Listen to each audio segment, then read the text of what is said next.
welcome everybody to another live episode of the Geek Buddies. Hey! What a we're back with snazzy countdown. That's something I wanted to add. You know, it's a holiday season, got a little snow in it, so I thought I had a little fun today. But thank you all so much for joining us live. This is the Geek Buddies live. It is happening. We're all in our respective places coming to you live to talk about so many things. Going to get into some Spider-Man 3 casting rumors, going to get into HBO Max and the fallout from all of that with Nolan and Legendary and sort of other people like Patty Jenkins and Gal Gadot. We're going to get into that Cobra Kai Season 3 trailer. And just for fun, we're going to talk about that new Tyler Hoechlin Superman suit, as all three of us have had our opinions, strong or otherwise, about Superman suits in the past. So a lot of fun for us to be talking about. I am one of your hosts, the outlaw John Rocha, joined as always by my brother in the middle there. I am Michael Vogel, his brother in the middle, a writer and producer of animated TV shows and movies, but mostly his brother in the middle. That's what it says on my business cards. That's the new sitcom. And joining us once again, thankfully so, sitting in for Shannon McClung, our honorary fourth geek buddy, Mike Kalinowski. How are you, Mike? Hello, gentlemen. I doff my cap to you both. I doffed my Santa hat, Mikey Kirsten. I doffed my Santa hat. We're getting into so many things. And for those of you who are new to the show, thank you so much for taking a chance on us, whether you're watching us live, watching us later, or listening to us on the podcast stream. We very much appreciate it. For those who have been with us for a while, thank you very much for staying on the train, on the Geek Buddies train, as the family keeps growing and the buddies keep getting more and more populous in our show here. So thank you so much for being a part of it. If you don't know, this is how the show works. Each one of us brings up a geek news item. We all talk about it. Then we take a little bit of a mini break and get into our main topic. And our main topic, how can it not be, is the Spider-Man 3 casting rumors and what it all means, and if there's a Spider-Verse coming and how much of a Spider-Verse there might be coming. But yeah, remember the Streamlabs and the Super Chats are open. And later on, I'm going to put the link for the StreamYard link for people to come in live to ask their questions. That means live, for real live. So please send in your Streamlabs Super Chats, though. Support this show. Show how much you love this show. Keep the show going here on the Outlaw Nation channel. It's all dependent on you. Thank you all so much. All right, Mikey, start us off, I think. There's a lot of responsibility to everybody keeping the show going. Don't drop the ball. Drop the ball. I'm watching. Don't. Help us out here, guys. Well, first, hello to everybody. I see, we got the UK, we got Canada, we got everybody. So, hello, everybody watching live.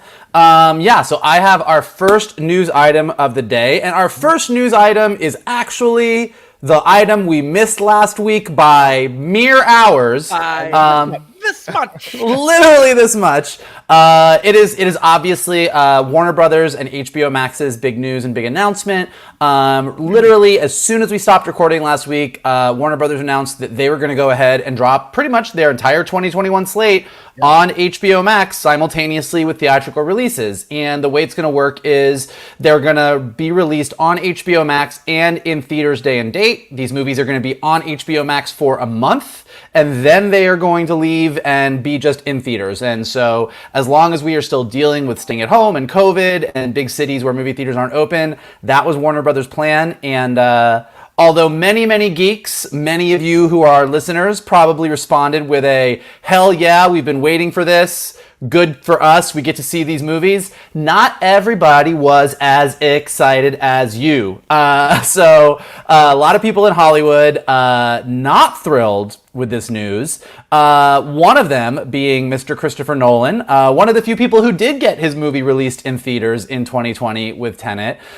He was very upset. And so the first bit of our news comes from The Hollywood Reporter, who did a big article about Hollywood's reaction to this and kicked things off with Christopher Nolan saying, and I quote, "Some of our industry's biggest filmmakers and most important movie stars went to bed the night before thinking they were working for the greatest movie studio and woke up to find out they were working for the worst streaming service." Yeah. Big words. Yeah. Added Nolan, Warner Brothers had an incredible machine for getting a filmmaker's work out everywhere, both in theaters and in the home, and they are dismantling it as we speak. They don't even understand what they are losing. Their decision makes no economic sense, and even the most casual Wall Street investor can see the difference between disruption and dysfunction. So the article goes on to kind of detail a lot of people in Hollywood's reaction to this and why people are upset. A lot of filmmakers who were working with Warner Brothers kind of were completely blindsided. I mean, everybody from Christopher Nolan, obviously, to Denis Villeneuve, who's doing the new Dune movie, to John Cho, who's doing In the Heights with Lin-Manuel Miranda, and nobody was really consulted with this. It kind of took everybody by surprise, and it sounds like most of Hollywood found out basically at the same time that we found out and you found out. So not going great for that respect. So much so that the second piece of this news is that it's rumored that Legendary, who has an overall deal with Warner Brothers and does a ton of movies that we love, is actually threatening to possibly sue Warner Brothers over this decision because of both Kong versus Godzilla and the upcoming Dune film, saying that they didn't shop the movies around. They might have gotten more money at Apple Plus or Netflix. In point of fact, Netflix made an offer on Godzilla versus King Kong that Warner Brothers sort of blocked. And so right now, Legendary is trying to work things out financially, get a better deal from Warner Brothers, but there's the possibility that there might be a lawsuit there. So a lot of information. I have a lot of opinions, but I've been talking a lot. What do you guys feel about Nolan's words, about this decision, about Hollywood's reaction? What are your thoughts? Kalinowski, please. Oh gosh. Let me say this. I understand the decision to do so. My thought is this: Warner Brothers put out this thing. We realize that theaters need help. We need to get our product out there. This is a win-win for both of us. We're going to do this for the year. No way, in any way, is this just 1 year. This is Warner Brothers testing the waters to see if they're going to change in the future and what they're going to do with that. I don't think in a year theaters are open. Vaccine works. We're all healthy. Things are safe. It goes back to the way it was. I mean, it could be wrong. I see this from. I kind of got into this a little bit with Twitter. People are like, "We need content. We need content. You got to give us something." I was like, "Well, there's things called books, video games, comic books. There's lots of content out there. You don't just need movies. There's TV. There's TV shows you got, but we need content. They got to give us stuff." It's like, no, go to the library, read a book. So Kalinowski's giving the Reading Rainbow defense of things here. And then I explained it. And then one guy was like, "Hey, actor, stay in your lane." I'm like, well, actually, this is kind of my whole highway, this whole entertainment thing with money. Lanes are mine. Because this is my whole highway. It's like for over 10 years, actors, directors, we've been fighting this battle with studios and for residuals and streaming and new media. And there was like, well, it's a new industry. We don't know how we're going to, because residuals are a huge part of how actors, directors make their money. Not just the big names like the gals and the Patty Jenkins of the world, like everyone involved in that film. I remember I was had someone in my life that did a pretty well movie, did very well. They would work 12 weeks on it and they made some good money. And then, but her first check of residuals for the Blu-ray sales at home was double what she made shooting the movie. It's like, wow. So it's massive. It's a massive change that this affects everyone down the line. That's why the Directors Guild are looking to sue. The Writers Guild are looking into this. This is massive. And the fact that I didn't know this, but I didn't know HBO streaming was struggling. The HBO Max was not doing well. Yeah, it was. Yeah, I didn't know that. I did not know that. They have new content, bro. I mean, the fans are very adamant about new content. It's amazing to me. Constantly getting new content. It's amazing. Yeah. It's also. I mean, and I think we talked about this when it first launched. I mean, I go to HBO Max to watch specific things, but I don't really go to HBO Max to browse because the whole interface isn't really browser friendly. And because like movies come on for a little bit and then they leave and then they're back again, and it's very like I don't really always know what I'm going to find there unless I'm going for something specific. Whereas Disney Plus, Netflix, some of the others, like I can kind of go and just like I know what I'm going to find. It's not. It doesn't have the most friendly user interface. I guess my experience was differently. For me, Disney Plus, it's the new Star Wars shows. I know what's coming on. I don't go, like you're a big Disney fan, like so you'll go there and you get their library. I pop in for the Marvel stuff if I don't want to go and put my Blu-ray in or the TV shows. But like HBO Max, that surprised me. Like when I went to their library, I was like, holy crap. Yeah. Like films like Munich that I've wanted to watch for so long that never popped up on Netflix. Their libraries, I think their quality is better than Netflix. Netflix has quantity. HBO Max has quality, the quality over it. It does, and that's just me personally. And I mean, it's more expensive. I'm like, yeah. but they're now they're getting all the DC shows eventually. That's all going to be now on there. Right. I just didn't realize that it was struggling, but I guess coming out of the gate third after Netflix and Disney Plus, you're batting cleanup and you're not doing too well. And this is the thing that I come back to, and this is I spoke about it yesterday a little bit. I feel like Nolan isn't the right messenger. Yes. Considering what happened, and I've had some time to think about it. I've had some time to think about it yesterday, and I think I was a bit harsh on Nolan yesterday on SEN Live, and I need to kind of amend my comments a little bit just to say this. I get his points of view, and you know what? His points of view are valid.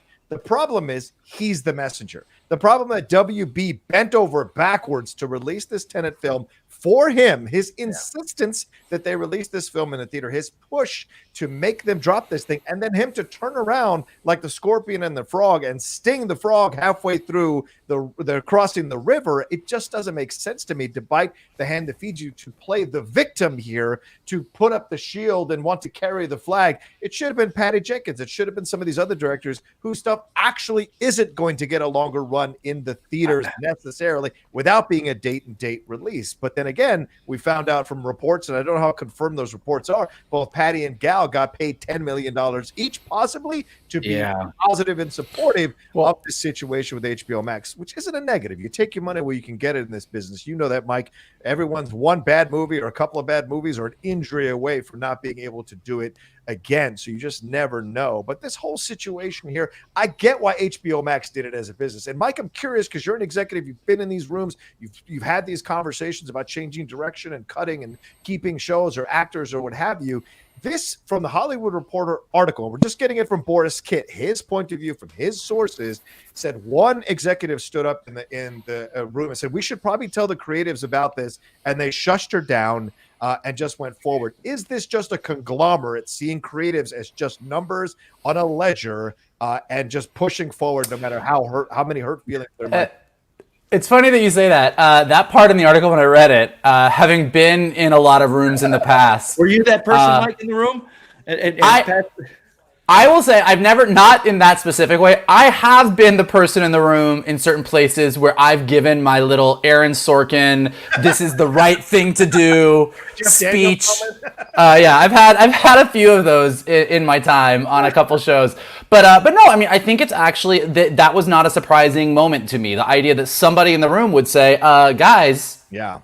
People can be upset, and everyone else just was like, we've got to move on. And I mean, Warner Brothers has the bigger sort of AT&T of it all. Like, AT&T owns all of this now, and they are not an entertainment thing. But like, the article did make a point, and I do think this is important. Look, I think, and I'm reading in the stream as people are commenting as we're talking here. Yeah. Look, yes, Rocha has been saying this for even before the pandemic. I think Kalinowski's brought this up before. Like, this is the way that things go. Entertainment is going this way. Yep. Streaming is here to stay. We're going to see bigger and bigger movies with bigger and bigger stars premiering on streaming. It is definitely the way of things. That is definitely going to affect the movie theater experience. So trying to argue against it, you're basically arguing against a giant tidal wave that's coming. Like, we all kind of know this is the direction it's going. But the way that Disney Plus has been handling things over on the Disney Plus side, which the Hollywood article brings up, versus what Warner Brothers did, is really kind of key in all this. Like, we're getting Soul on Christmas Day. Disney Plus Disney has come out as a company and saying they're putting more of a focus on streaming. They have definitely made the decision that some of their movies that were going to be theatrical are going to be moving to Disney Plus. Like, they're doing the same thing in a way that Warner Brothers is doing with HBO Max. But they're doing it on a case-by-case basis, and they are going out of their way to make sure that the creative teams are aware of it at least, and hopefully have made a deal with them. Like, and they understand that Hollywood is on the creative side of things. It's not one size fits all. Mm-hmm. On some movies, your crew is going to be happy whether they're on Disney Plus or in the features. Other directors are going to be really prickly about it. Other actors are going to say, if you're putting me here, like, it's not a one size fits all. And so Disney Plus has been moving in the exact same direction, on, like I said, on Christmas Day, where my friends and I are like, we're all talking about it. We're all planning on watching Soul in the morning and Wonder Woman at night. So it's the two sides of the coin there. But Disney's handling it in a way that seems to be a bit smarter from like a PR standpoint in the way they're handling it. And HBO Max just coming out and being like, hey, one size fits all, the entire slate's doing that. It just has a little bit of a feeling of a disregard for all of the people that creatively put the work in on these things. Not to say that ultimately it's not the right decision, not to say that this isn't the way things are going, but I think the way they handled it was fucking piss poor. Yeah, that's the way I feel about this situation. Mike, I'm sorry, Kalinowski, go ahead. You I just kind of, I mean, I said this back about a month ago with the whole Gal Gadot coming out in Warner Brothers. The day that it happened, Patty Jenkins' press release, you can tell, if you read between the lines, you're like, oh, she's not happy with this at all. Where Gal's was like, yes, love, hope, happiness, enjoy the movie. She's like, please watch this movie on the biggest screen possible. Enjoy Wonder Woman 84. It was like, oh, you saw they're not. And that movie, think about what that movie went through. They kept pushing it and then pushing it. And she's just like, we want our movie out in theaters for you guys. We did this. And I had said this back in DC Movie News before we closed down. So back in March when the pandemic started, I said, you know what? September, movie theaters are back. And Gal Gadot and Wonder Woman, that comes out. It's going to be $1 billion because people want to go back to the movies. This is going to be the movie that's going to bring us all together. And now these early reviews are saying this is the movie we need right now. I just feel, and it's not like, it's Wonder Woman 84. It doesn't mess up anything coming after with DC. It's by itself. Like Marvel's in a tough spot. They've got all this content. Their TV shows are going to start mixing with it where you've got to start getting this stuff out. I mean, they're in a Warner Brothers with especially their slates at DC. If you look at it, and it's telling now when Batman's like, you know what, we're going to move to 2022. We're getting out of 2021. It's like, they knew months ago that this was going on. And the fact that they didn't talk about it, I'd be curious. I don't remember when Batman moved. I think it was like 2 months ago. It might yeah, I think so. And that's when Wonder Woman said they were going to drop. Like they knew this for months now. And the fact that they didn't go over this with filmmakers, this is going to cause a lot of filmmakers to go, you know what? I'm not making movies for you anymore. Yeah, I wonder about that. That's a great point. I mean, Mike. John, Roland, look at all our group of people we're in, the cinephiles. There are people like Nolan, Tarantino. They're making movies for, what is he, 70mm prints and this and that. They're not going to care for streaming, and we need people like that. We need people that are going to keep the cinema alive. Yeah, conversely, there are always going to be hungry filmmakers that want to get their stories out there. And for every Quentin Tarantino or Christopher Nolan that says, screw you, Warner Brothers, I'm going to go to Disney, I'm going to go to Universal. There's going to be a hungry filmmaker that's like, I want you're going to pay me money. You've got the space now. All these directors said no. Put my money, put my show, put it on HBO Max. I'm set. It's always the thing, right? It's like a strike. If I can make a sports comparison, when there are strikes, there's always scabs ready to play. Players who couldn't quite make the cut the first time around are chomping at the bit to get in there and play.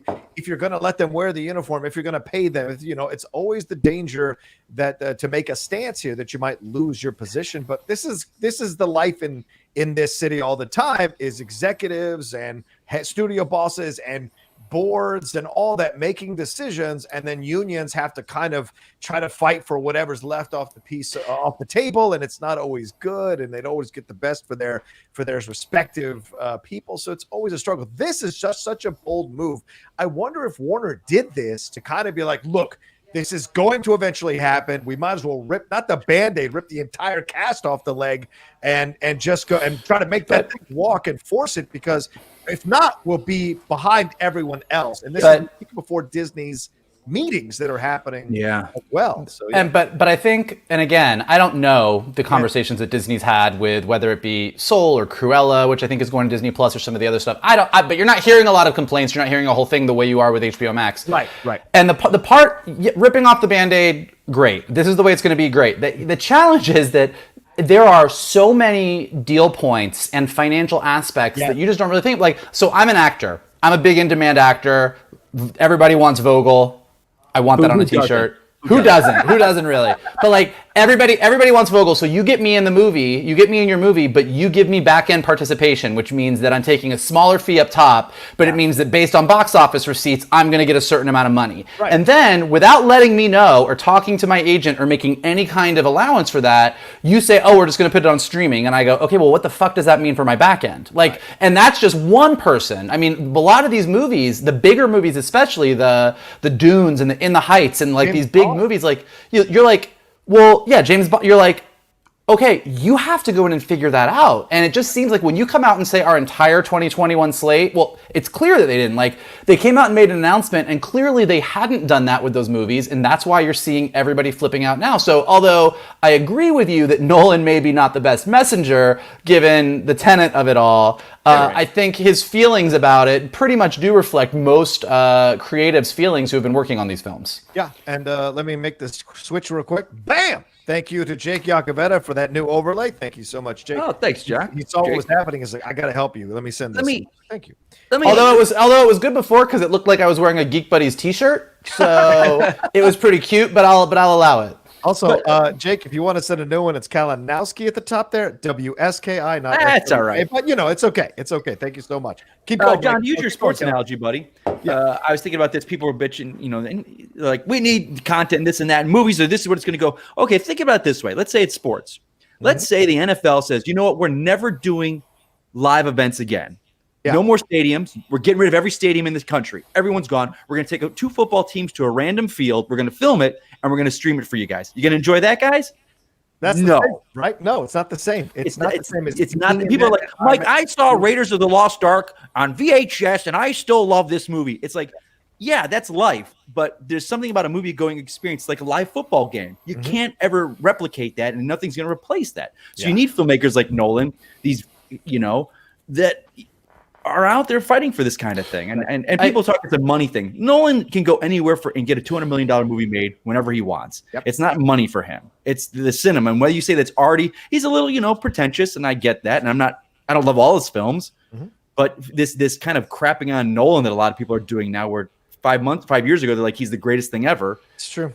He's a voice, and people listen to him. Listen, the three of us, and Mike, I'm sure you're learning this now as you do this more and more. Once you put your opinion out there and you put yourself out there, you're going to get the backlash. That's just kind of how the game is. So Nolan at this point is now suffering a little bit of the backlash. It doesn't mean he's wrong, but he might be. Doesn't mean he's wrong. Sure. Doesn't mean he's wrong. You're right, because last night I was watching the Cinephiles documentary watch along, because I hadn't seen it yet, and I just remembered, I was like, God, what have I been talking about? I miss being in a movie theater. I miss experience. Some of my greatest hours I've ever spent in my life are in a movie theater, either by myself. Watching you cry when Tom Holland dies in Infinity War, that's one of my top experiences in a movie theater, Rocha. And I don't get that. I wouldn't get that seeing a movie at home without you. Although I was talking to a friend of mine, and let me ask you guys this, because I've been saying this as long as we've been talking about this topic. I've been saying I love movie theaters. Sitting in a dark movie theater is at some of the hardest, most stressful, most anxiety-ridden times in my life. Yeah. I'll go sit in a movie theater, and it makes me feel better. Like, I love being in a movie theater. What I don't know is if a movie on the level of Avengers Endgame comes out, and it's coming out in theaters, we're through with the pandemic, it's in theaters, but it also comes out on Disney Plus. So we have our typical, we buy 100 tickets, we have 100 people ready to go to Avengers Endgame that night. Can I really prevent myself from taking a little peek on Disney Plus? Like, I'll be and this isn't even about right and wrong. This isn't even about right and wrong. I'm just curious as to what my habits are going to become as this changes, because I still love the movie-going experience, but if Mandalorian is any indication, I can't make it past about 9 a.m. before I'm like, well, you got to see what happens. You got to check this shit out. Or how can you stop the person who's going to come in the theater and be like, oh, just wait for this part, part. Oh, God damn it. Ahead of you, and it's going to ruin it. That's a possibility as well. You talk about spoilers now, people are like, the movie just came out. Holy crap. All these people, when they do what do they call the tweet-alongs? Are like, oh, this happened. Oh, no, this happened as it's happening. Like, F you, man. Holy crap. Like, social media is going to suck when this happens. It's going to suck. It's going to be impossible. Holy crap, man. Talking about it. But social media might become a toxic place, you guys. It might. Yeah, you're right. I might have to stop doing it. Just maybe. One thing that we should hit on, I think, in this whole conversation, when you talk about Legendary as well, because that was a piece of what you brought up as well, Michael, they are responsible for 75% of the budget for Dune and 75% of the budget for Godzilla versus Kong. So, like, they're even, and they tried to sell Godzilla versus Kong to Netflix. They had talks, and Warner Media stepped in and shut it down because going out on their streaming service to get their subscriber or more. And as part of the deal, Warner Brothers runs the distribution. So like, it's not like they did something that was out of their legal right, purview to do. Like, they could have been. But like, yes, cool, totally cool. Go ahead. Yeah, we get it. You're mad. Blah blah blah. But they didn't do that because they want those subscribers. Yeah, it'll be interesting. And it's funny. Like the 20 films come out on that list. 6 of those to me were like I have to see in theaters. Yeah. The other ones I was like, okay, if these were like this past year, what was it? The Way Back and Just Mercy. Yeah. I saw when they released it on streaming, and it was great. I might not have seen those in theaters, but they were on stream right away, and I enjoyed it. So I think there is a like you said, Michael, Disney's doing it right. Like to be honest, I would love Black Widow to drop on streaming. Yeah, like that to me, like Spider-Man. No, I'll see that in the theater. Eternal's probably in the theater, but like Black Widow, the smaller kind of, I know I say smaller, but like a smaller spy film set in the MCU. I was like, I want to see that now. Bond, I'm in the fence. I want to go either way on that one. I'm just like, God, I want to see it in the theater, but I really want to see it. So yeah, this is the next part of the Disney's doing it right. Yeah, no, this next part of the conversation, Michael and Kalinowski, like, who's the next studio to do this? I mean, Warner Brother is taking all the bullets now. Is there another studio that wanted to do this, and now that they see Warner Brothers doing it and taking the hits, they're emboldened to do it or hesitant to do it? Who do you think next? It really is just like, I mean, there's smaller studios, there's others, but like in the big sense, there's really like what Universal would do with Peacock. I mean, that's like the other, because Disney has kind of, at least thus far, to Kalinowski's point about Black Widow, Disney has said, we're going to case by case this. You're going to hear, we'll make announcements about movies, and you'll hear that some are going to streaming, and some, like Black Widow, we are pushing down that line, and that seems to be working better for them. Warner Brothers made their decision. What is Universal going to do? Right. That really, like, what are we going to hear about the next Jurassic World movie, or Fast and the Furious, or their big franchises? And we have to think about, we haven't really talked about, is the amount of money that's being left on the table. Like Nolan's point, like, and he didn't mince words with financials.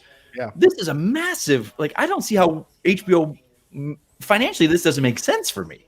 Yeah, there are quite a lot of articles. Warner Woman makes $1 billion. Yeah, you're right, Cal. There's quite a lot of articles that came out saying there's no way. They're looking at the projections, looking at the numbers, that Wonder Woman will make the money it's supposed to make. I think this is one of those reasons why they paid off Patty, because they're like, you're not going to make as much, but here's $10 million to kind of like smooth that situation over. I think this is, I mean, as we were just talking about, like, HBO Max not doing great. And long term, like long term, these streaming services, as we talked about when Disney Plus when Bob Chapek made his announcement, there's a couple of these guys, these financial analysts that are like, look, the $12.99, the $10.99 that you're getting monthly from every single subscriber, if you get people loyal to your service over the long term, that is a steady stream of money. It's not the $200 billion, it's not this. And the financial model of paying that much money on these budgets, I don't know how that works because I work in entertainment because I hate math. But there's a case to be made. What, like, HBO Max is, if we all believe, and we've been saying it, streaming is the future, this is going to change the movie industry. We say it, everyone says it, then it's in Warner Brothers' interest to make sure HBO Max is successful, maybe more so than you say, I'll take a financial hit on some of these movies, because if we get more subscribers because of Wonder Woman and In the Heights and Dune and all of these movies, and people stay with HBO Max, long term, that might be what they're really looking towards. So it'll be interesting to see. Yeah, for sure. And we'll see. Any other battles on this one? Any other concerns you guys have on this one? Or shall we move on to some Streamlabs and Super Chats? I like Streamlabs and Super Chats. There you go. Let's get into Dominic Smith real quick. He said, hey, guys, I'll catch the podcast reply, but wanted to pop in real quick and send some love and positivity. Mike and Laura filling in are great, but Shannon, we can't wait to have you back. Thanks for being my geek buddy. So very kind of you, Dominic. Thank you so much. And Shannon, at this point, is scheduled to be back next week. So we might do another back-to-back live episode to welcome our brother back. We shall see. We're going on his schedule. He deals with this. But all the positive words are being received by him, and he has spoken about them to us personally about how much they mean to him. So thank you so much for all the love you've shown our brother. Philip Brian Butler says, 3-week lead for theaters? Thoughts? Maybe AT&T will buy some theaters. Yeah, that's another part of this. Yeah. These studios now start to buy theaters so they can own where there's stuff to show. I mean, look, one of my favorite theaters in LA to go to, I know we don't all agree with this, their seats are a little bit uncomfortable, but I love the El Capitan. Like, I love that there's Kalinowski's face. I love the El Capitan. I love sitting in the balcony. I love the guy playing the organ. I love the gayest intro ever. Every time the movie starts with the glittery curtains and it's just like gay on screen before a movie starts. And like, you only get the Disney trailers. It's, it is the Disney theater. And I know, like, Johnny, you've taken me to a lot of screenings. Like, we saw Onward there. We've seen some other things there. And like, I love that. And look, if the trade-off in the long run here, as we get into the future, the next 10 years, 20 years, 30 years of movies, is that as opposed to movie chains, we have the Disney chain of theaters and the Universal chain of theaters and the Warner's chain of theaters. It's like, all right. I mean, we get into like big ethical questions about it, but as long as there's big, beautiful theaters where I can go see the movies and get really good popcorn, I'm going to be down. Yeah. We had this argument. What do you think, Kalinowski? Do you think that'll happen? Well, that whole thing with getting rid of the antitrust regulations, that's a big thing. I'm not for that. I think it breeds monopolies and right. Yeah, I'm not like, you get Marvel or Disney getting its own theaters, they can charge whatever they want. If it's AMC or Regal, a Cinemark, trying to be competitive in the market, Yeah. So kind of, I love a good AMC, guys. You know me. I love a great AMC theater. I'm no frills. I don't need sparkly curtains and this and that. I need decent popcorn. I like the reclining seats. I love the movie pass that AMC did. That was a great thing that was helping their company. So I really hope AMC comes back. It's been my theater for 20 years. AMC is the theater of my childhood. AMC is the theater of my childhood and Johnny in college. Yeah. At Florida State, because there was only that shitty movie theater at the beginning. At the time they opened Mall? The Tallahassee Mall there was the Governor Square Mall had the shitty movie theater when I first started going there, and then they opened that AMC 20 that was one of the first like stadium seating. It was like walking into an airport. I loved it. That's right. That's where we saw Phantom Menace. Yeah, that's where we saw Phantom Menace. Yeah, that's right. Well, also, I think this is absolutely possible. I was finishing up watching Mank last night. It took me 3 nights to watch that movie. I enjoyed it. It's just like it's a chore. But I was thinking as I was watching it, like, oh, this was back then. It almost feels like these moves are slowly but surely churning us backward, moving us backwards to a time where studios now start to lock in we see these already happen in the last few years. How Shonda Rhimes exclusive only deal to this studio. Ryan Murphy exclusive only deal to FX. Like there's these things that are happening, or Netflix as well. These things that are happening all over the place. Would it be out of the realm of possibility for studios to start buying up theaters again like they used to, and then start controlling the product, start controlling the actors, controlling the directors? Everybody wants to work, as you said, Mikey. There's always some young, hungry filmmaker or producer or actor or actress who wants to burst through. Is there an opportunity here? Because other people don't want to be under the studio control. They will jump in and do that contract in a heartbeat. And now that we're more aware of the Me Too movement and Black Lives Matter, is this possibly a better studio situation for you to be a part of? Because there are avenues for which you can call a studio out if they mistreat you like they did in the old days when they put actors under contracts and directors under contracts. What do you guys think? Everything is cyclical. Everything is cyclical. Everything kind of goes history. We see it all the time. Like history repeats itself over and over and over again. And as far as the entertainment industry goes, that is probably elements of that are probably true. I think there's elements of that are going to happen. I know that Kalinowski's talked a lot about this, but like Disney buying up Fox and like all of these studios becoming mega studios. I think we could definitely see something like that. And I think that the streaming aspect of it, the digital aspect of it, the fact that it's not just movie theaters, I think that just adds to it as well. It's going to be kind of like classic, but new and digital. Like the future and the past will sort of collide in where the entertainment industry goes. Yeah, certainly possible. All right, here's the Streamlab from DGMC. He said, with Oscar Isaac controversially cast as Solid Snake in the MGS film, do you feel it is more important, that's Metal Gear Solid, for those who don't know video games, do you feel it is more important for actors in adaptations to fill the role physically /presence /look-wise, or to be flat out good /versatile like Heath Ledger's Joker or Michael Keaton's Batman as actors? What do you guys think? I didn't really hear any backlash against him. Yeah, apparently there was some controversial. Where were we? What were we? Oh, SEN when it dropped on Friday. That's what we were on. And yeah, he doesn't look. I mean, he doesn't have brown hair, and Snake had brown hair. Is that it? I mean, you know, he can have his hair dyed. I think he's such a good actor. I don't think it matters. I mean, I'm in the good actor camp. Yeah, good actor camp. I mean, this dates back to Anna Paquin as Rogue, Ian McKellen as Magneto. Yeah. Every time this happened, you know, Johnny, we talked about this before, but like I remember in 2000 when Ian McKellen was cast as Magneto, and everybody was just. You'd go on wherever you went, AOL, and people would like have pictures of like Magneto from the comics, and then they would have a picture of Ian McKellen, and you're like, is this the guy who's supposed to play this? Yeah. And you're like, did they show like the big muscly purple tights? Yeah, big muscly purple tights Magneto. Yeah. And you're like, yeah, you know what? He's the definitive Magneto. So I think to me that's always the case. Like if you get the best actor to do it, I mean, look at Keaton. I think. Yeah, but people think of Keaton, you know, and his Batman. So, well, and look at Nixon. Hopkins looks nothing like Richard Nixon. Yeah, but his performance evokes Nixon. Frank Langella looks nothing like Nixon, but if you watch Frost Nixon, he really embodies the aura, the atmosphere, the essence of Richard. John, for a movie we saw together, Michael Shannon looks nothing like Elvis. But my God, was he good in that movie? Yeah, right. My God, was he damn good in that movie?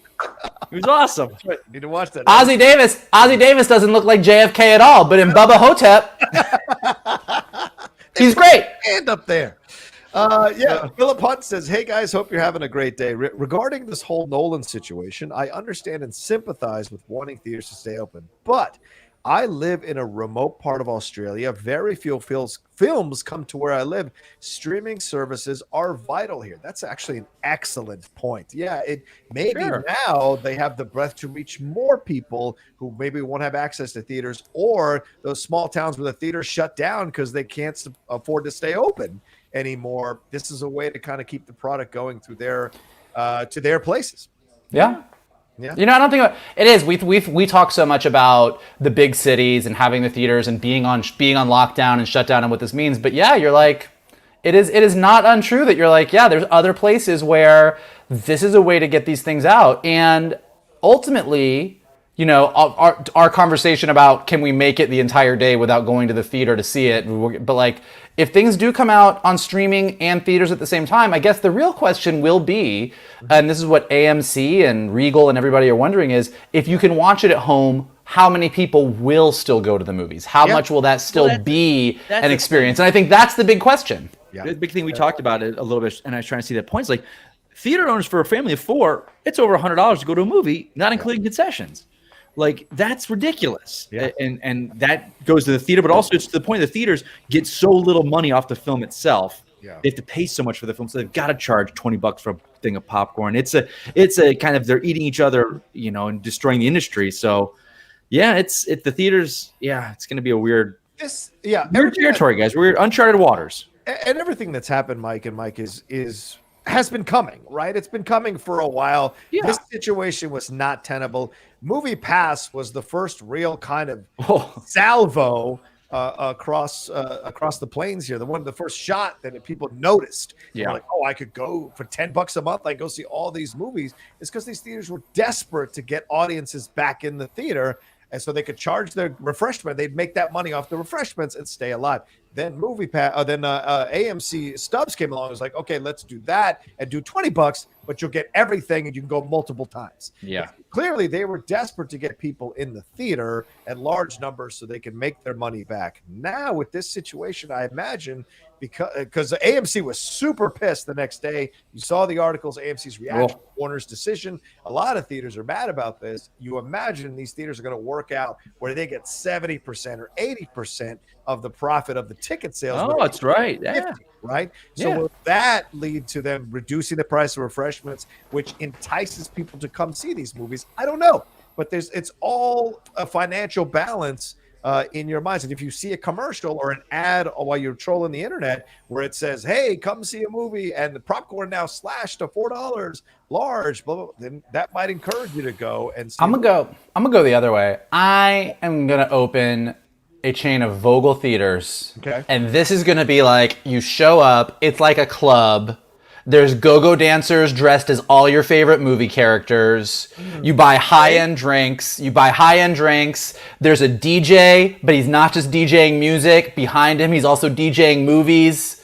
You go from Iron Eagle right into Top Gun, like it's really cool. And then like you pick your theater, but you go in, but you're sitting at like giant tables or like cabanas in the movie theater. You're with your friends, like it's an experience. I'm gonna charge $35, $45 a ticket, but you're gonna be like, this is what we're doing. This is my Saturday night out. Geek Buddies are going to talk live after every single screening. We're going to have talkbacks. It is going to be the ultimate movie-going experience. That's what I'm going to do. I think Christopher Nolan just threw his computer out the window. I think that lasts a week. And then it's going to turn into like the Fry Festival of movies is what your thing is going to be. Well, if that's what you think, then I guess the Geek Buddies showing up are me, Shannon, Rocha, and Laura, and you're not invited anymore. How about that? He'll come. Christ. Brian Butler says, watching this episode, I realized Rocha missed the 2020 beard memo. No, I can't grow one, son. How can you not grow a beard? He cannot. That dumbfounds Tell him, me Michael, how you can't grow a beard. Rocha's hair grows in weird places on his body and not in the normal spots, and like he'll get a little bit here. The best he would ever be able to do, it would look like sort of like a weird sort of Fu Manchu kind of thing, and it would be very awkward. I've seen it. Yeah, I tried it out for a while. I grew it out thanks to Ian pushing me to grow it out, and it just did not go well. He said, so glad I caught the streams. Great show, gents. Always appreciate the perspectives. Thank you, Philip. I appreciate you. We appreciate you. Also, one thing, we're over 200 people, y'all, watching us live. Thank you so much. Please hit that like button and leave a comment if you're watching us later. But right now, send us some Streamlabs, send us some super chats, support the show. Let us know what you think about this situation, about the HBO Max situation. What do you think is happening here? What more do you think we should discuss on that as we move on to all these topics? All right, let's move on to our next topic. Was it me or was it Mike? I forget what we discussed off. I think it's you next. Yeah, Johnny boy, you. Let's jump into it. All right. This morning, much to everybody who has seen the first two seasons of Cobra Kai's Joy, Cobra Kai Season 3 trailer dropped this morning.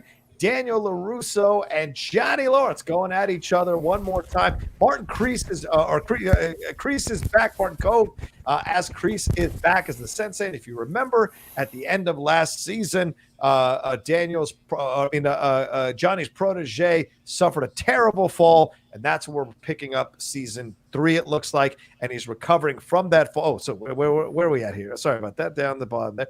Yeah, he's recovering from that fall and everything that's happened there, and we're seeing now that it looks like from the trailer that Johnny and Daniel are now going to work together against Martin Cove, against Kreese, to try to maybe take back martial arts in that small little town and do what they need to do. Also, we saw in the trailer that Daniel goes to Japan and confronts the villain from Karate Kid 2. It's not over, son.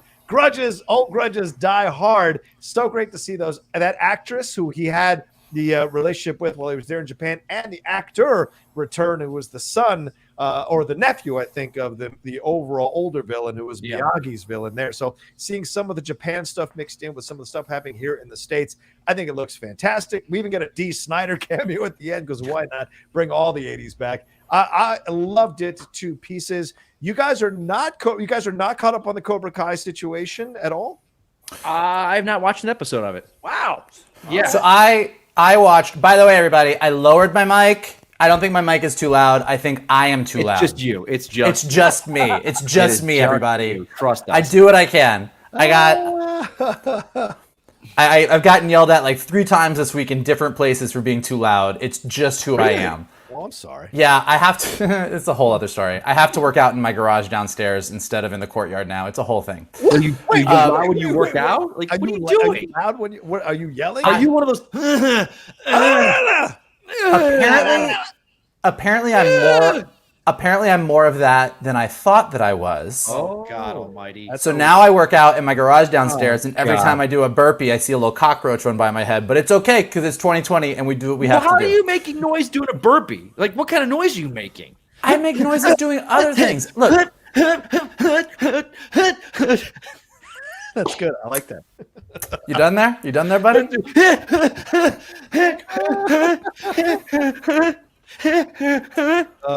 Wow. Three-step cadence. Wow. Moving on. I watched the first couple episodes of Cobra Kai. I loved it. I thought it was great. I was like super into it. And then there was like 5 things that I was watching. You know how it is sometimes, like when now that you binge, as opposed to like when I was a kid, each night of the week was like a different show and you just kept up with all your stories. And now it's like you get caught on something and you ride that wave. And I think I just caught on some waves and I just always meant to go back. What I will say is, because I knew we were talking about it today, I went ahead and watched the season 3 trailer. Oh, yeah. And watching that trailer, A, don't even know who these characters are. I burst into tears halfway through. B, I am 1,000% now. I just finished Ted Lasso. I just finished a couple other things. I think like I'm going to dive in and catch up because now I can't wait to see season 3. It looks so great. Yeah, we reviewed Ted Lasso on the channel. Shannon and I did a couple of, halfway through the season and then the next half of the season. What a great show. If you're not watching Ted Lasso on Apple Plus, you can't. John, Mike, you mean to say that there's other content out there besides big movies that people can watch and enjoy when they need content?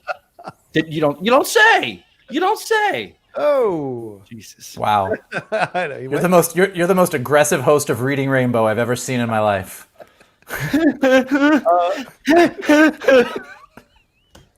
I'm gonna release audio of me working out one day, and then you'll all hear. You'll find your garage with a parabolic microphone and just see what's going on down there. Oh man.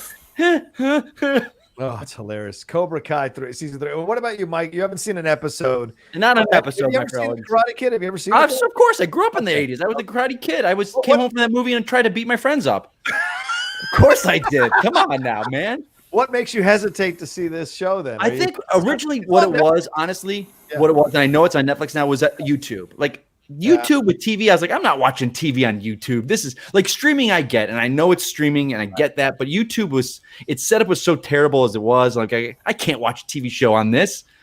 Now that's on Netflix, I did watch the trailer for season 1. And I was like, okay, I got to watch this. Okay. It's just, I'm in Christmas movie time right now. So all my watching is Christmas movies right now. So I'll get it. I'll get to it. Louis Macias, correct. Yeah, absolutely, Louis. It's Sato, who is the uncle of Chosen. Yeah, and old friend of Mr. Miyagi. Yes, absolutely. Thank you, Louis. I appreciate you indulging. I'm getting called out in the chat for not watching Cobra Kai. My geek card's being pulled, they said. I don't want to. Oh, no. That's Linnell. That's Linnell. He's pulling my geek card, not yours. Oh, he is? Oh, okay. Yeah. All right, good. Yeah, Linnell's crazy. I stay away from Linnell. I've seen some of Linnell's comments. Please don't come after me. Don't hurt me. But yeah, I mean, I'm excited for this because I enjoyed the first 2 seasons. A lot of people, it was so fun to see so many people discover the show all over again when it dropped on Netflix. I think over the summer, so many people went crazy. We're talking, oh, this is the great.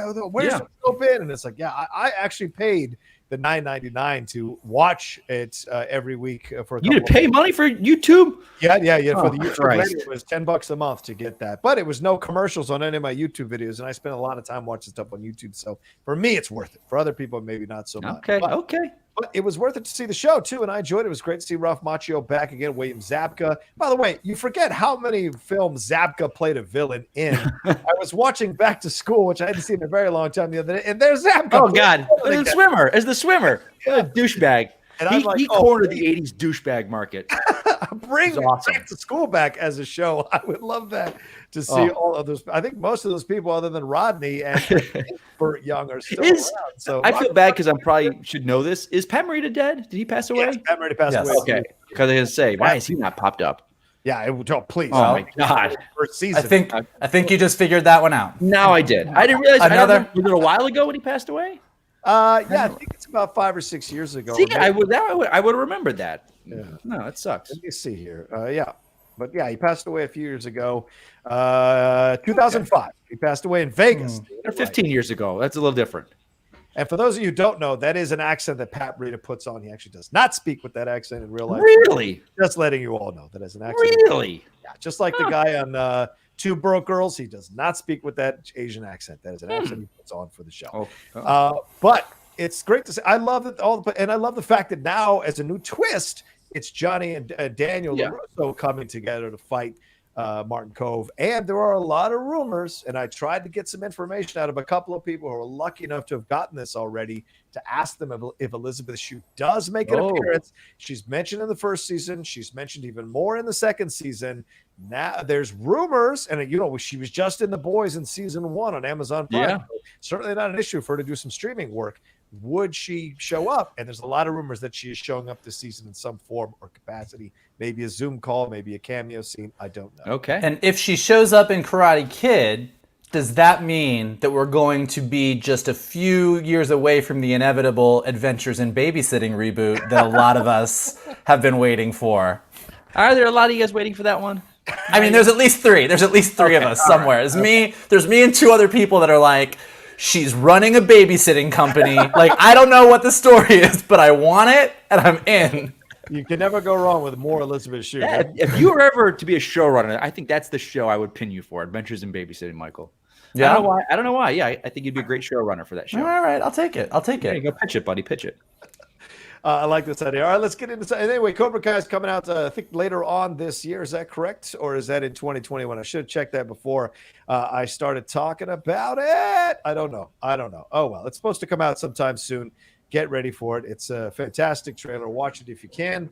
Let me see the ending if it gives me the idea of when it's coming on Netflix soon. That's all it says. Coming January. Coming January next month. Oh, soon. That is soon. For you guys to watch. And so you have time to catch up there, Mike. And Mike, time to catch up. Yeah, you can bring back Vincent D'Onofrio for that Adventures in Babysitting. There you go. Oh, my God. Thor! We'll talk about some possibilities with him in just a little bit. All right, let's get into some Streamlabs here. The people sent in Alan Smith. He said, hey, Geek Buddies, I would go to the theaters so much more if they showed less trailers and just got the movie going sooner.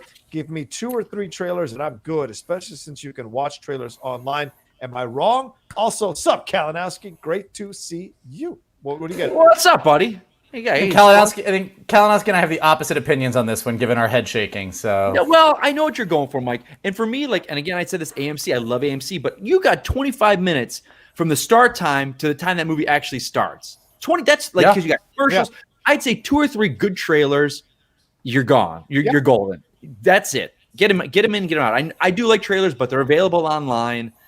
Give 2 or 3. That's it. Get to the movie. Yeah. AMC is guilty of it. They 25 minutes before that film starts. And that sets up a precedent of people showing up late to films, walking in late. It's like, no, the movie starts, the doors close, get in there. Let's go. Yep. As our friend Jonathan Gabay says, the ArcLight has 2 to 3 trailers. The Grove has 3 to 4 trailers. AMC has 373 trailers. That is, they do. It sucks, but it's true. And a lot of times, it's not stuff you want to see. It's like, okay. Yeah. But that's why I like going to screenings at AMC because there's no trailers. I just go right to the screening. Nice. Rare time I get to go to an AMC that actually starts on time. Every time you've ever taken me to a screening, the one thing that makes me sad is that the movie just starts. And I'm like, oh, just give me 2, because I'm the guy also that even when it's a Star Wars trailer or a Marvel movie trailer that I've already watched 30 times on my laptop, I still like watching it on the big screen. I don't know. Agree. I'm weird. I don't need to see Trolls 5 trailers that you throw in there all the time. But I get it. I get it. By the way, speaking of Jonathan Gabay, he's dying laughing right now because he just joined the live show right as we started talking about how AMC has too many trailers. So there. He didn't hear my Mike Vogel doing burpees? He didn't hear about that.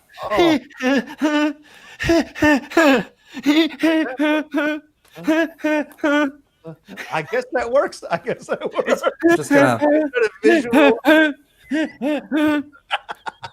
No, I don't even respond. I have no response to this. You're buying a pink tank top with short shorts. Your balls are hanging out the side of it. What is happening? I don't know. I don't know if I'm offended because that's such a fashion don't, or if it's homophobic. I'm not sure which one, but on some level, I feel like that's offensive. No. You don't get to throw that at me. Not with me, you don't. I share a bed with you at Comic-Con. You shut your mouth. Alan Smithy donated again. He said, great to see you too, Michael Vogel and Rocha. There you go. Just so you wouldn't feel left out. Thank you, Alan. Appreciate it. Good to see you, brother, man. AZ Badfish. Oh, thank you, AZ. Very kind donation. Happy holidays to the Geek Buddies. I love this show. First time I caught it live. I'm super jealous of you guys. Big group of friends. I can't even find one friend to go to the movies with. And Vogel, the Vogel theaters sound fun as hell, but way too expensive for me. Yeah, Listen, you'd have to you get a lot of bang. You get a lot of bang for your buck. It's elitist bullshit. I'll throw in a free vodka soda with purchase. There you go. Tito's and soda? You don't even give vodka. You don't even give Tito's. You just give them vodka and soda. Not a Tito's, Brandon? It's the bottom shelf. It's the bottom shelf vodka. Don't tell anybody. Don't tell anybody. Holy crap. Wow. Green Guy 29, thank you so much. What an incredible donation. Thank you very much. How kind of you to send that. I hope that's correct. So just saying thank you very much. You can rescind it if it's not correct, but thank you so much. I'm okay. I can't reveal it. I'm just blown away. $1 billion. Not much. I wish. Which bad Spider? This is from Chris Miner, real quick. Which bad Spider-Man villain would you like to see return in Spider-Man 3? Topher Grace's Venom or Paul Giamatti's Rhino?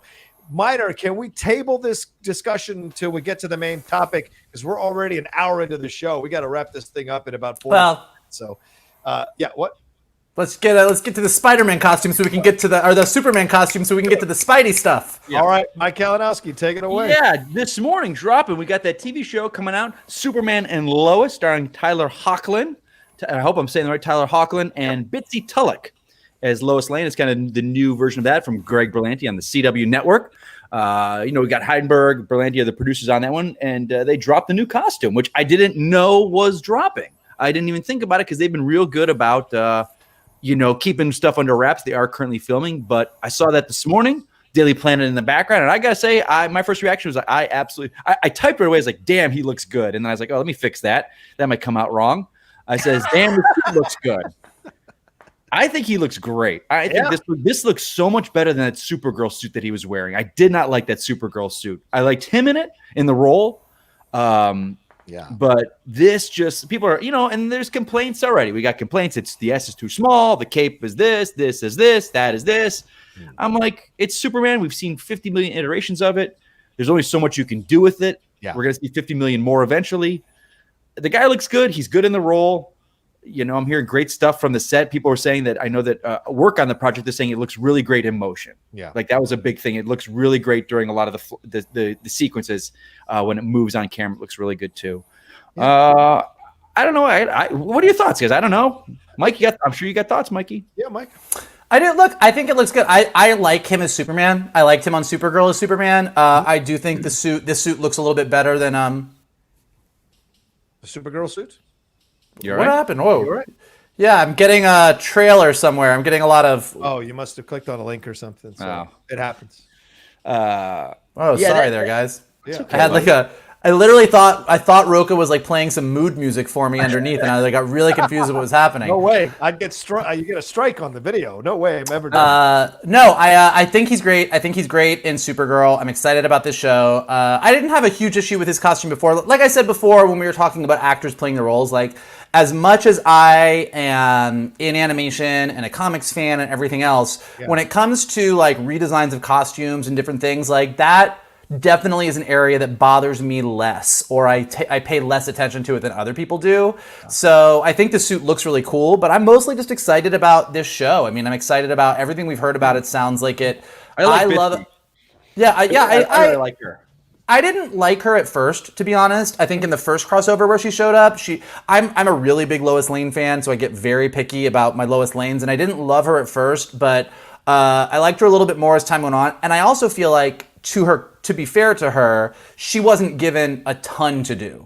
And what I do think is good about this show is, as much as I love a good Superman story, I love a good Superman villain story, like I really like Lois and Clark stories, and it feels like this show's going to give us a little bit more of a balance of those things. So I'm very excited about this show. I think we talked about this before, as this is sort of the beginnings of like the Arrowverse 2.0, or like the DC TV universe 2.0.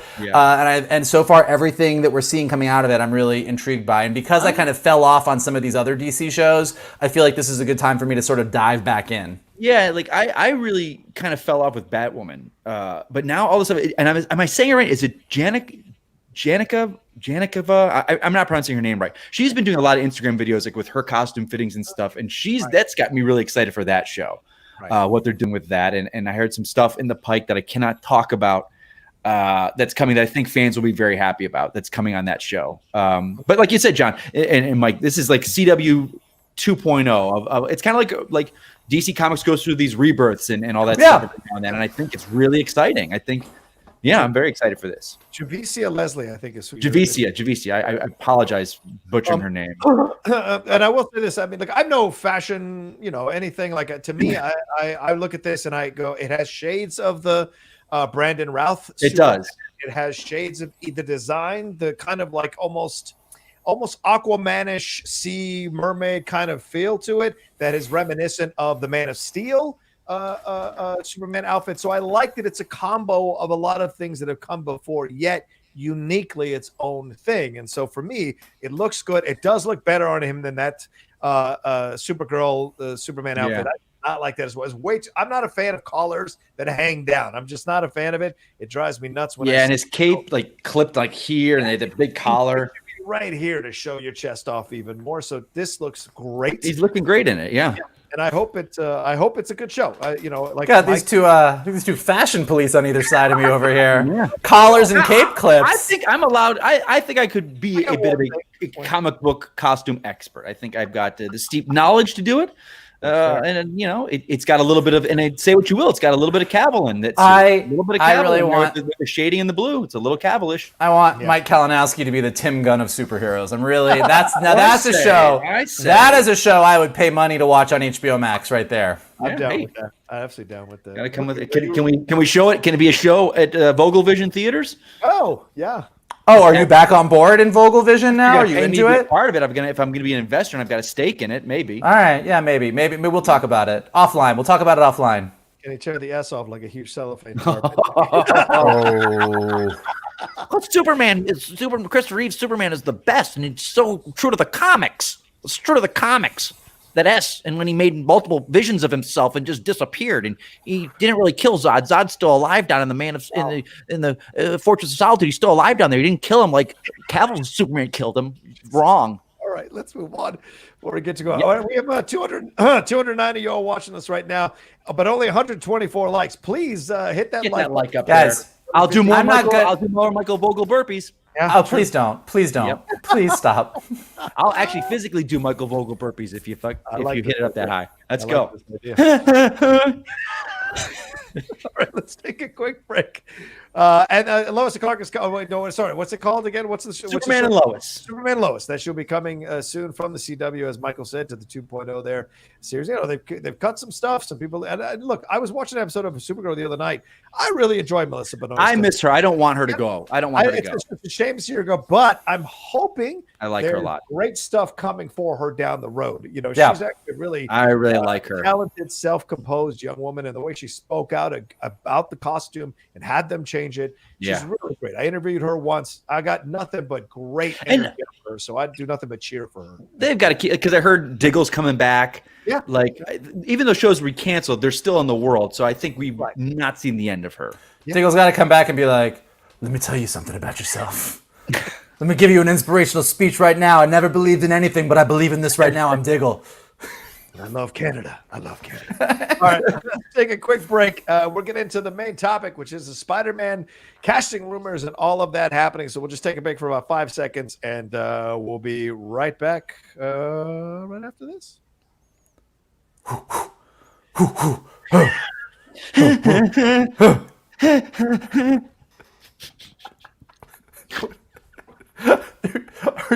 Are you working out, or are you like doing like a song? What's happening there? Think about who it is. Michael Vogel doing workout. Is it a song or is it a workout? Probably both when it's you. Oh, God. Yeah, I mean, you got like the theme song. You probably got the soundtrack to Soul on. You're like, oh yeah, you might have already purchased that already, Mike. Balls hanging out of your short shorts. Oh, whoa. Tank top. I will verify. He does not wear short shorts. He wears shorts, but they're not short shorts. Listen, this isn't the same. In fact, no. Let's move on. So, thwip, baby. Thwip. Do it. All right, real quick, I'll just give a real foundation and we'll go. A lot of rumors coming out that I'm getting this from Collider's Jeff Snyder. Of course, there are other outlets who spoke about this or claim to have broke it first and all of that. So I don't know who broke it. So But I'm taking this off of Jeff Snyder's article. There is reports, there is confirmation somewhat that we're getting a lot of people from the former 2 Spider-Man franchises coming back. The biggest one that was announced a couple of days ago was Alfred Molina, and then it got topped with all the news that broke yesterday and this morning that Kirsten Dunst has agreed to come back. They are in talks with Tobey and Maguire. They're supposedly in talks with Emma Stone. Andrew Garfield is apparently coming back. And Charlie Cox now was rumored this morning to be possibly coming back as Matt Murdock. They had toyed with the idea of making it She-Hulk to be the lawyer for Peter Parker, but they have moved to the possibility of Charlie Cox, and that is supposedly in motion. So this adding on to already Jamie Foxx coming back as Electro and a couple of these other things happening in this new Spider-Man situation. A lot of people already like, wait, it's way too many people. And then people are countering saying, well, Kevin Feige has done it before. Then as we were about to go on air, a lot of reports started jumping out saying that these are going to be just cameos. You're going to be like multiverse, Spider-Verse, all this kind of thing. Vogel, I go to you first on this. What's your feeling about all these people supposedly coming back? And do you think this is their answer to DC doing this for Batman? And is it too much, possibly, fan service here? John Watts is back to direct as well for this one. So I'm sorry, go ahead. Well, I'd have to go back and backing up before we get to the sheer number of people, I'd have to go back and look and see, when did Marvel announce that Doctor Strange 2 was called Multiverse of Madness? That was at Comic-Con, not this past July because there was no Comic-Con, but the Comic-Con before. Maybe when did DC... I'm not sure if DC decided to go full Flashpoint first, or because really once they named Doctor Strange's movie The Multiverse of Madness, it really does seem like they knew the direction they were going in. Maybe they didn't know how far they were going to go, but it seems like this whole idea that whatever was originally planned with Spider-Man 3, that they were like, look, Doctor Strange is coming into this movie. The multiverse is going to go crazy. That's why we're going to get a Doctor Strange 2 Multiverse of Madness. So it seemed like they've been planning it for a while, and it was just can we get everybody? What are we going to do? I mean, and then obviously when Jamie Foxx was announced as coming back as Electro, and we were talking about it, we're like, well, if he's playing the same character, multiverse is definitely a possibility in play, and now it pretty much seems all but confirmed. I am excited about it. Cautiously. I think I share everybody's concerns about it's actually it could go bad in 2 different ways, and I don't like either way.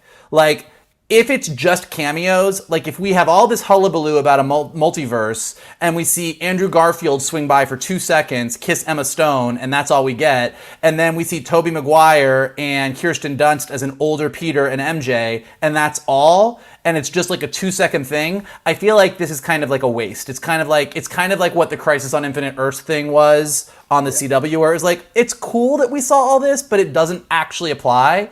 So if you're gonna go down this road, I want them to actually go down this road and have this be important. Yeah. Have the fact that we have 3 different Spider-Men in one movie be part of the story the way that it was in Into the Spider-Verse. But at the same time, this is a fuck ton of characters. Yeah. And yes, Civil War should never have worked either, and they nailed that. And Avengers Endgame worked, and all rules of comic book movies are you shouldn't be able to. This should fall under its own weight. And Marvel is one of the only places that has consistently put this many characters in a movie and made it work. So if anybody can do it, they can. But it's definitely a cause for concern. And actually, really quick, sorry, I know I've been talking a lot. And the other aspect that I think we should address here is there's already a lot of movie. I mean, the Charlie Cox part of this is when we last left Peter Parker at the end of Far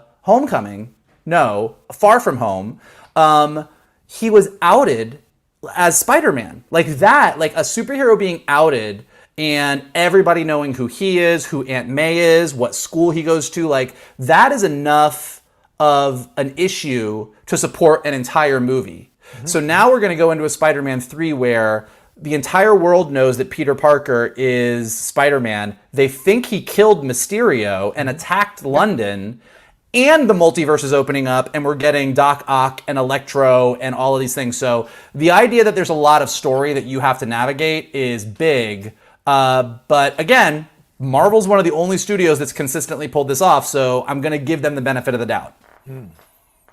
All right. Yeah. Yeah, I think the same with Mike. I know a lot of people are like, well, look at Civil War. It's like, yeah, but Civil War had 9 films or whatever to build up to this, to that. And Spider-Man was in it.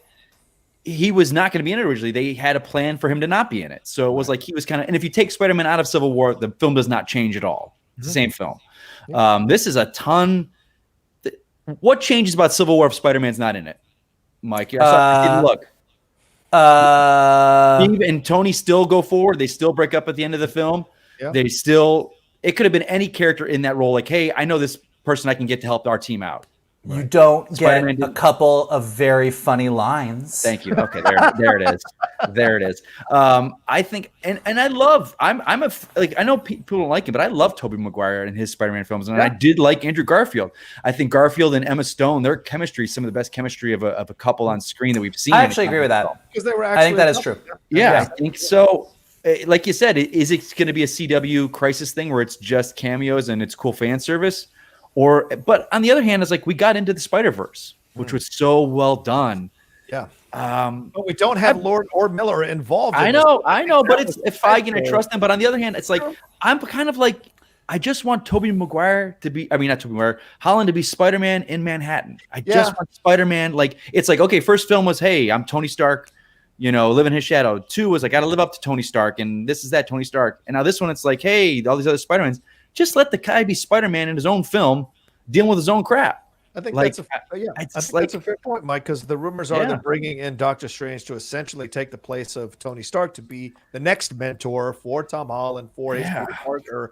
And so once again, he's not really standing, which is odd because Tom Holland can very much stand on his own. Absolutely. He's a very talented actor. Peter Parker has just as much energy and charisma as Tobey or Andrew did. I would argue more than Andrew, to be honest with you, in my opinion, but not more than Tobey. He's great in the role. But he's great in the roles. Absolutely. People fell in love with him. They felt like this was finally the Spider-Man they remember from the comics, from what they grew up in. And that was great. And now you bring all these people in. I don't think it's as bad as people like, oh, it's going to, push down. I think they're going to be small cameos that are going to be, but I bet they're all going to find a moment to kind of like tip the hat or hand the mantle over fully in a way that like makes it clear that he is the Spider. Remember, this is the last Spider-Man that is going to be under Marvel's control at this point, right? They may sign him again and make a new deal, but this sends him back to Sony. So if you create these multiverses, then anything is possible as he goes back to Sony to find his way back to the MCU down the road. So for now,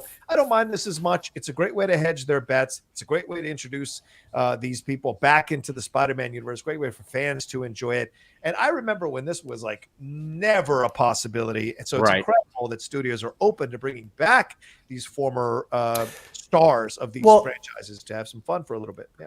And I think you have to give it up. I mean, there's a lot of reasons to give it up to into the Spider-Verse, just because for 1,000 reasons it's one of the greatest animated movies.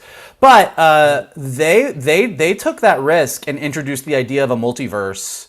And it worked so well for them. Yeah. And it did not confuse audiences, which would be a very common executive concern. Like, this is going to... The hardcore geeks understand this, but your average moviegoer in middle America is going to be very put off by this. And that didn't happen. And I think that between that and DC doing what they did on the CW with the Crisis stuff, like, I think that we now live in that world where, like, a multiverse is a completely good thing. I was sitting here thinking, as you guys were speaking...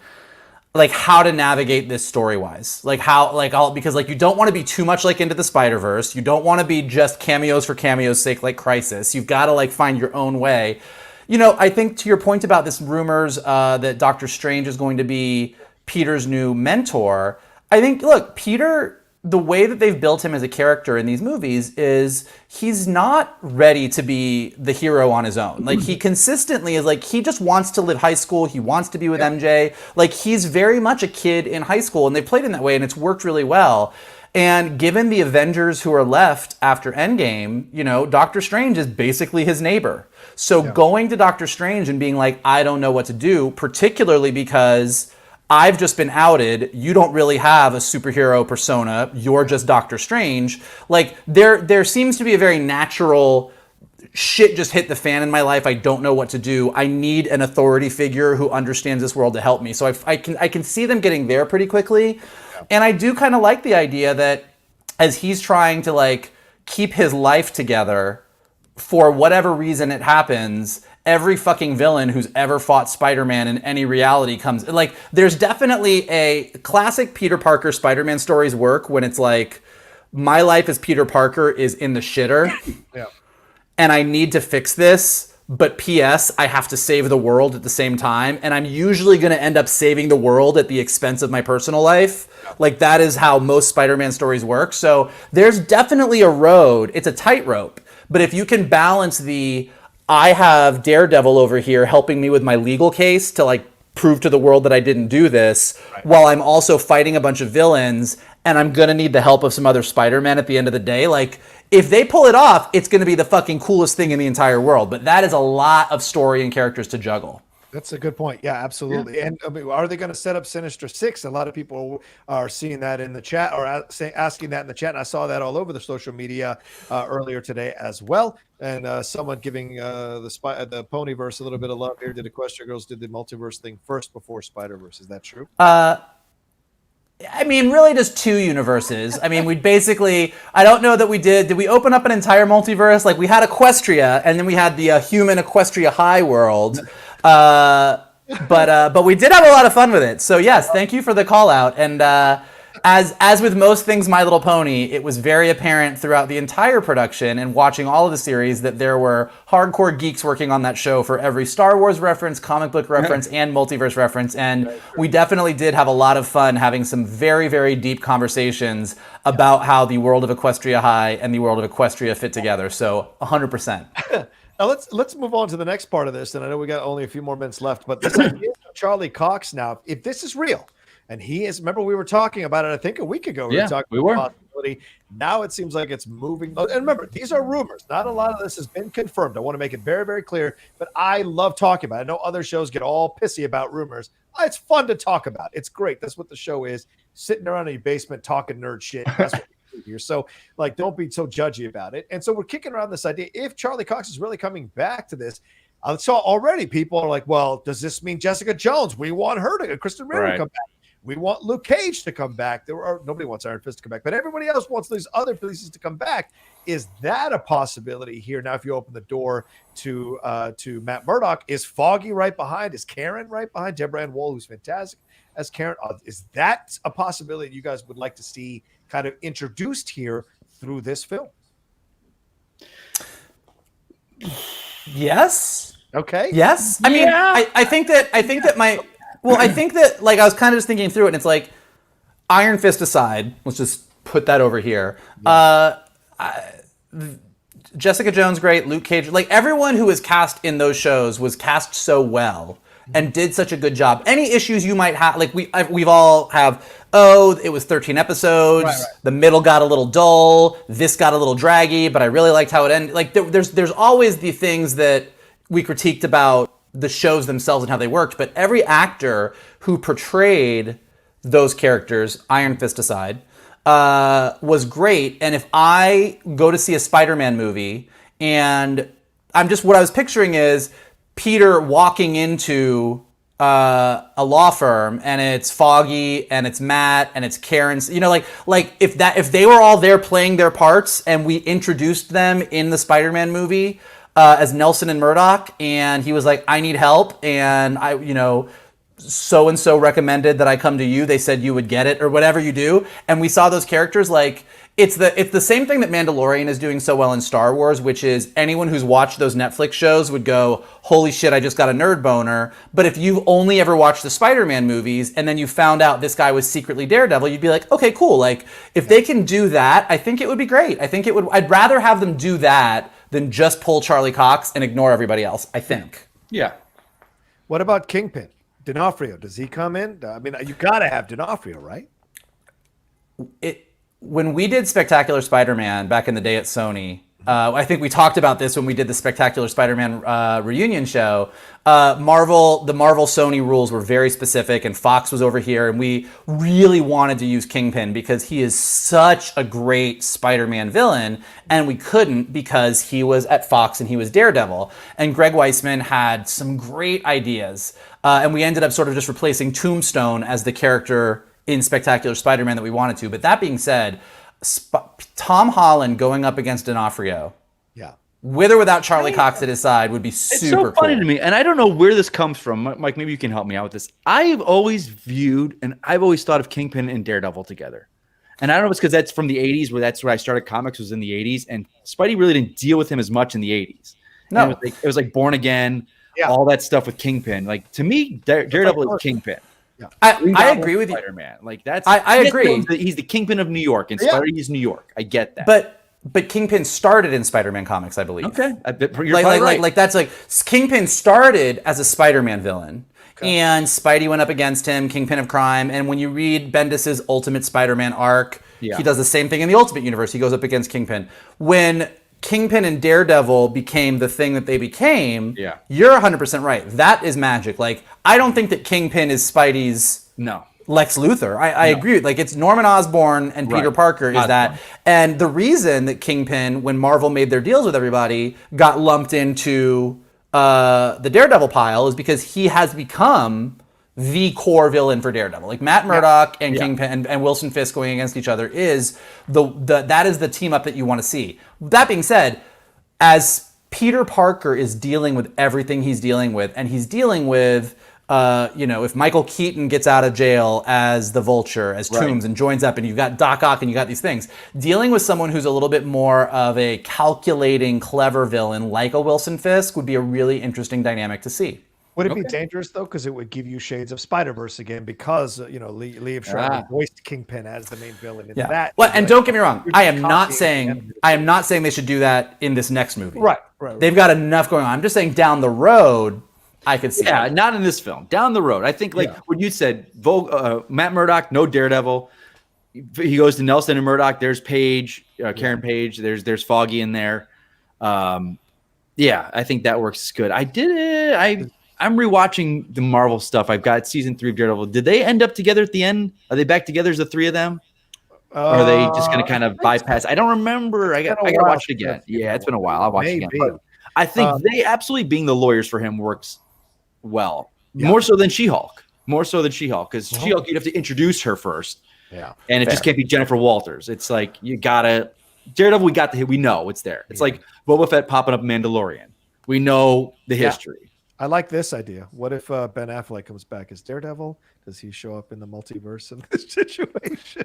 And then Jennifer Garner runs in, and that badass Evanescence song comes on. Sold. As long as they use that Evanescence song, bring me to life. I like these. I want Luke Cage teaming up with Mahershala Ali's Blade. Fuck yes, I'm down with that. Which would be weird since Mahershala Ali was in Luke Cage, but yes, I agree. And died. That's true. Yeah. Maybe they could sneak in Dolph Lundgren, Ray Stevenson, Thomas Jane, and John Berthel as the. Oh my God, they're like a boy band. Oh God. We're the Punishers. We want it that way. Boom. Oh, Jesus. What if Jay Jonathan hired Jessica Jones to get dirt on Peter? I'd lose my shit. That's a great connection. That's a good one. Yeah, well, we have multiple Jay Jonas as well, who will be like, maybe there's a moment where J.K. Simmons is looking at 3 versions of himself. Is that a possibility? Kind of like we saw in the Michael holiday movie. Like Michael said, it's the endless possibilities are endless, but it's Feige doing what he does. So I don't have any doubt it won't be great. That's it just will. Yeah. He knows what he's doing. I just watched, as I've been going through my Christmas movies, I popped on Batman Returns. Which I find a fascinating movie because parts of it are so cheeseball and parts of it are so gorgeous and it's a very interesting movie, but it's a Christmas movie. But I mean, that was the beginnings of is there too many villains in this? Like, people really love the Michelle Pfeiffer story, not everybody, and there's 2, 3 if you count Max Schreck. And then as you got into the further Batman movies and it became like every one of them had it's 2 villains, and you were like, it's too many villains, it doesn't work. you can't do it. And that's where you sort of got into that idea that like you can't do too many and like every super movie. And then Marvel has come along and they just keep piling these characters into movies, but they do it so well, and there's so much. Go ahead. I wish the Batman films would do this more. Is like, look at Spider-Man Homecoming. You got the Shocker in there. You got Thinker in there. But they didn't need to be the focus of the story. And that's the problem with Batman. Every time a villain pops up, and I've been saying this, and I hope to, I don't know what we're going to get with the Batman, but it's like the Penguin can be in your film for one scene. He's running the Iceberg Lounge. Batman pops in, he needs information, and he leaves. That's it. You don't need the infinite backstory on him.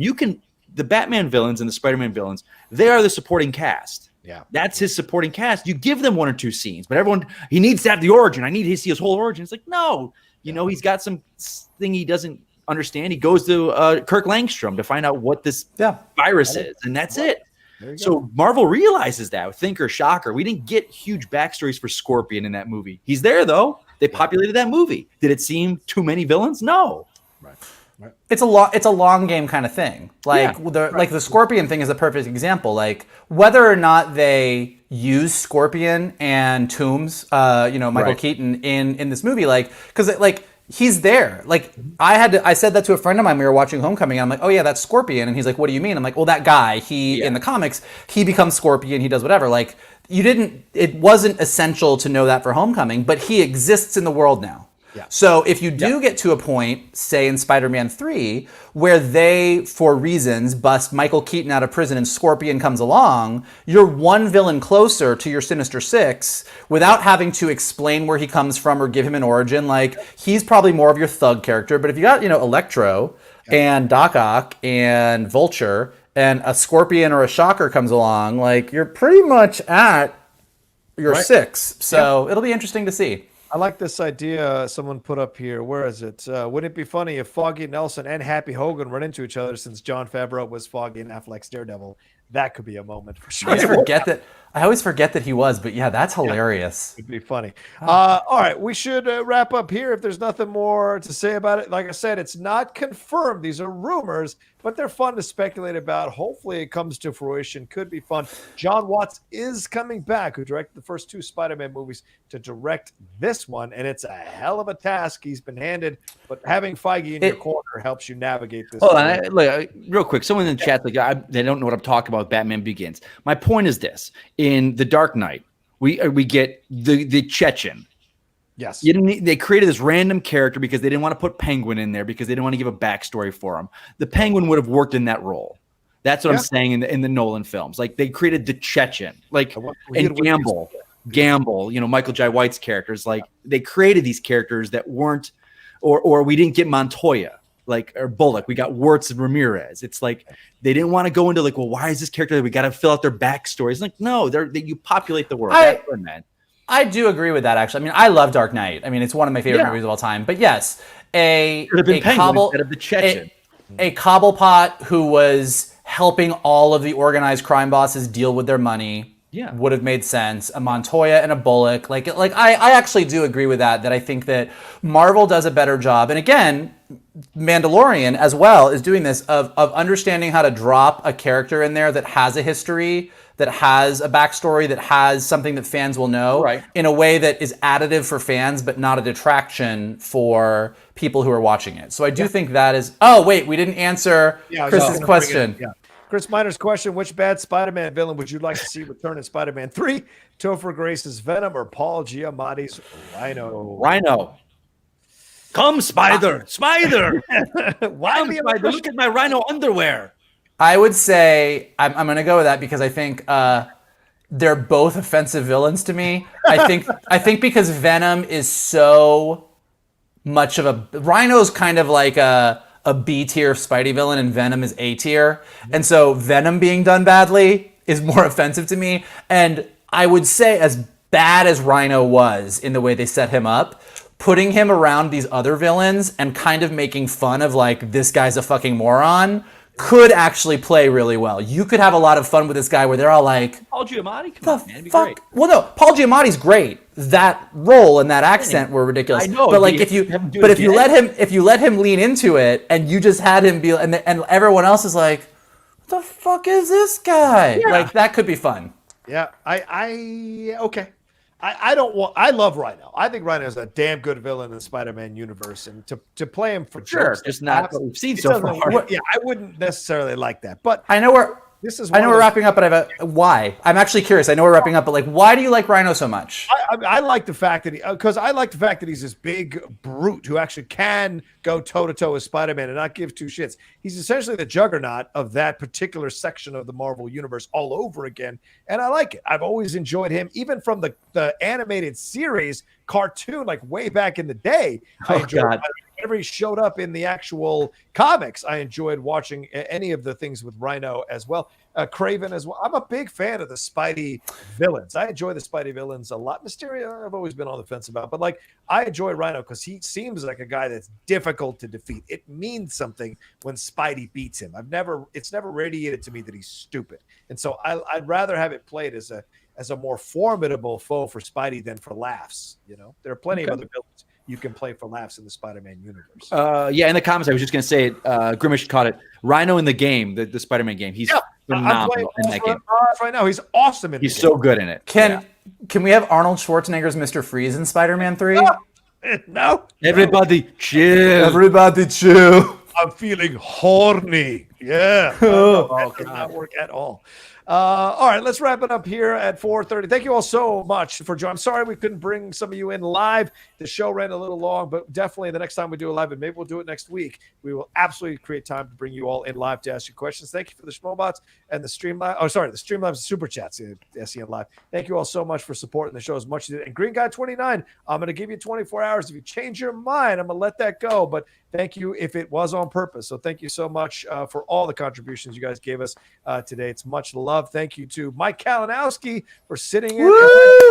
Well, Mike, please plug everything you got going on and where people can find you. Friday mornings, boys and girls. Mandalorian review show with myself and Christian Harloff over on the SEN Network. 9:30. Well, actually, we're going 9 lately because we're going an hour because there's been so much to talk about on that thing. And that's what I'm doing right now, my friends. That's what I'm at.